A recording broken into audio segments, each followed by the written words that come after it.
లలో గోశాలలోనే మరణించడం, అబ్బే ఏమీ లేదని ముందు చెప్పడం, ఆ తర్వాత 42, 43 అని చెప్పి అధికార యంత్రాంగం చెప్పడం, ఫైనల్‌గా 191 ఆవులు ఏడాదిలో చనిపోయినాయి అని చెప్పడం.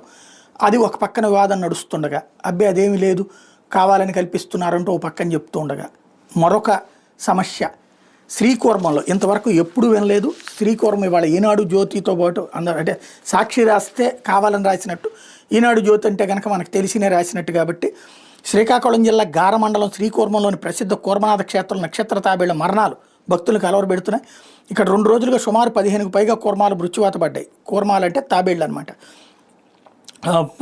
ఈ విషయాన్ని అధికారులు తాబేళ్ల సంరక్షణ గుత్తేదారు అంటే కాంట్రాక్టర్ దృష్టికి తీసుకెళ్లకుండా సిబ్బంది గుట్టుగా దహనం చేసేస్తున్నారు. ఆదివారం ఉదయం మృతి చెందిన కొన్ని తాబేళ్లను అక్కడ పనిచేస్తున్న వ్యక్తి శ్వేతపుష్కర్ని ఒడ్డున పడేయడాన్ని భక్తులు గమనించారు. అక్కడికి వెళ్ళి చూస్తే 7 మృతి చెందిన తాబేళ్లు కాలిపోయిన స్థితిలో మరో 9 తాబేళ్లు కళేబరాలు కనిపించినాయి. వెంటనే వాళ్ళు స్థానిక ప్రజాప్రతినిధులు